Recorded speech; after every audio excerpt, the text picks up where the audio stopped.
All right, welcome back. Bitwig Studio Beginners Course, DJ Vic Vapor with you. And I think a couple lessons ago we talked a little bit about New York processing, parallel processing, whatever name you want to give to it, parallel compression, all that stuff. But I thought I'd take a little bit simpler approach to actually looking at compression in Bitwig on a basic level, and then compression, side chaining. Because let's admit it, with house music or electronic music or EDM, whatever your flavor is, the side chaining aspect of arrangement and production and all that tends to stand out and be a little bit important to be able to get certain elements to move in and around and duck away from each other, or even just looking at separating your bass and your kick so that they sound good together. All right, so let me get a couple loops here, something to listen to, and then we'll take a real basic look at compression. This may be something you're already familiar with, but then again, it may be somebody that needs to take a look at it in a much more simpler form. So let's do that now. I'm going to move over here to my samples area, and let's see if we can't find us a loop or a couple loops to work with here. So what do they got for us? What's this guy? And if you want to audition a loop, you can simply click on it, highlight this guy, and there it goes. And then you have your volume adjustment here if you find it's a little too loud for you. So let me see. I don't want to play around trying to figure this out too much. What's this? All right.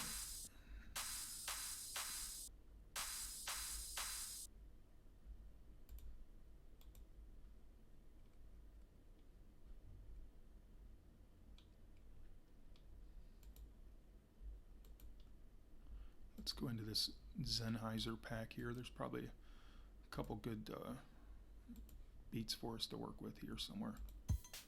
Yeah, there we go. That's what we need to get a hold of. So let's get this guy squeezed down, loop it over, grabbing the loop bar, looping the arrangement. Let's get one other sample here.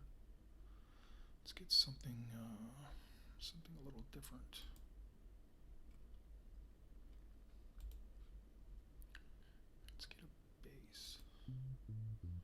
There we go. I'm not trying to match these up specifically for any kind of arrangement, it's just basically for example's sake, so bear with me if it doesn't sound all that great right off the bat.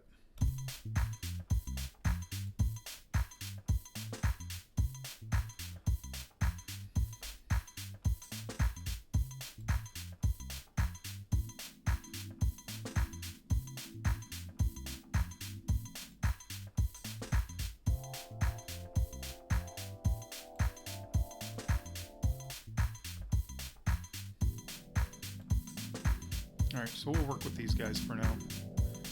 And let's take a look at compression. Turn this down just a little bit here. All right. So, pretty cheesy, but you kind of get the point. So let me go grab back over to our devices here, and let's go into effects, and let's get a compressor. So in the previous course, we talked a little bit about presets, of course, so I can access them a couple different ways. I can right click here, get a list to choose from, or I can open this guy up, go through this list, or whatever I want to do. But in this particular lesson, I don't want to do that. I want to create my own. So let's take a look at basic compression.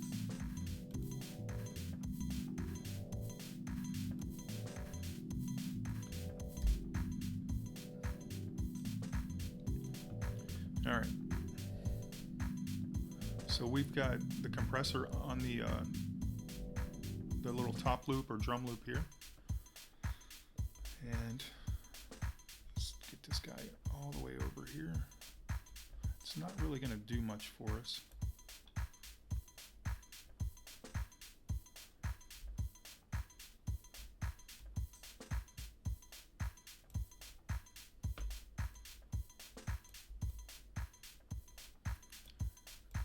So ratio is how much compression we want to actually apply.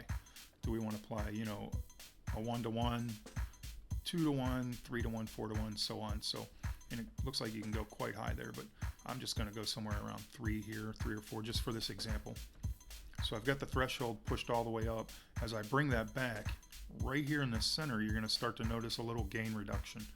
And all I'm really looking to try to do now is listen to this loop and help kind of bring out maybe a little life to it. Give it a little life, give it a little maybe punchiness, or just something, you know, like a little bit better structure to it. So just an overall improvement. So I'm not trying to like step on it or really squish it. I just want to give it a little life. So right away you can see a little gain reduction hitting there.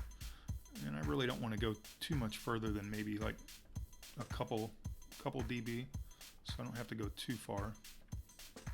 You can already start to hear the sound kind of get a little punchier, a little heavier there. So, you know, we can also have the release shortened so it doesn't hold it down as long. It just kind of hits and lets go. It doesn't push it down too far, too long. And then the attack is how quick it's going to hit it. So right around in there is starting to sound pretty good to me. And of course you have your makeup here. If you have your makeup on, it's going to correct or adjust for whatever gain reduction is being applied. And with it off, you get that kind of lower signal. I mean, it's a personal preference there. You might want to just toy around with it for each project you're working on. But for this one, I think I'll just leave it on for now. So let's take a listen with and without. And this is just a real basic compression. So this is with and without. And right away you can kind of notice it goes a little flat and a little bland. So with the compressor on, it brings that life to it.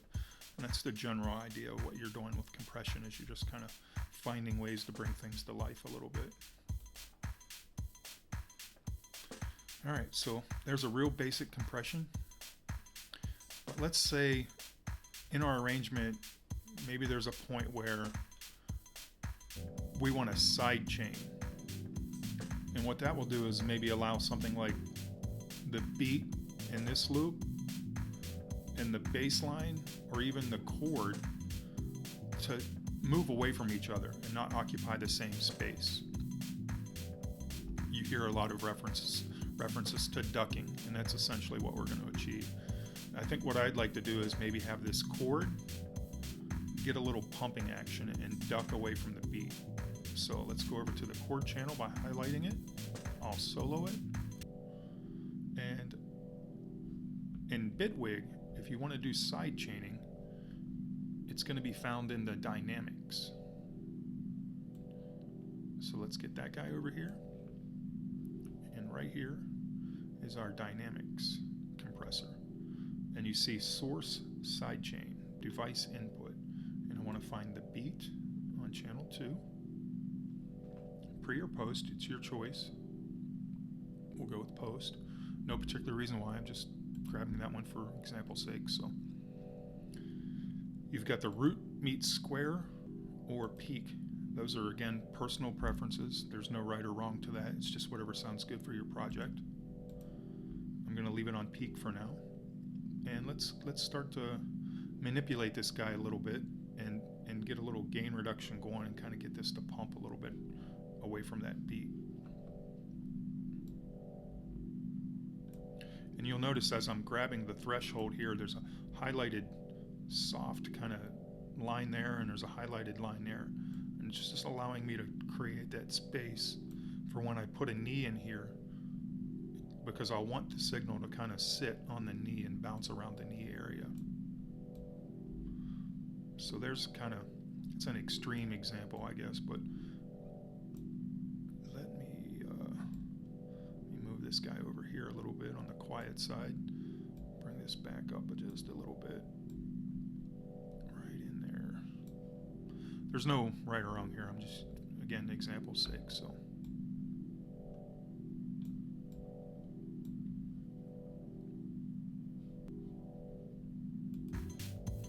see, once I take it off of solo, because we were only listening to the chord, now it's feeding the beat through, and you can see a little gain reduction there. But for a side chaining effect, you'd want to push it maybe a little harder than that.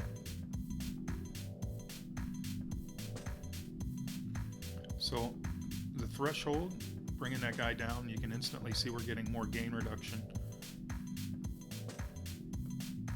And you can start to hear that pumping sound come into the chord.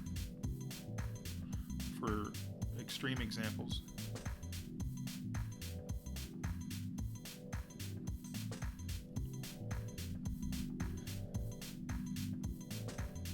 and what I was mentioning to you earlier is I like to have the signal that's being affected usually sit on or around that knee. It doesn't have to be exact, it can move up and down, but as long as it's hovering over what's referred to as the knee, the bend section of the line there.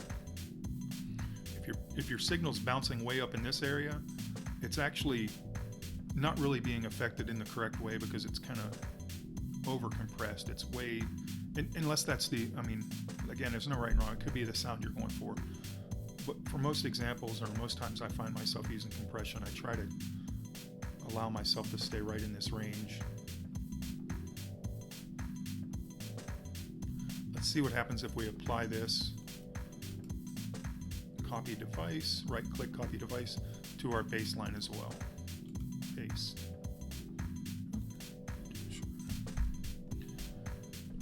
So now we've got the same compressor, same settings, moved over to our bass line and on our chord as well.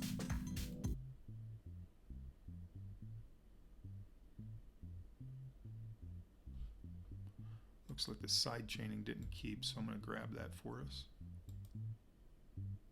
Now I've got it side chained for that. Let's listen to that.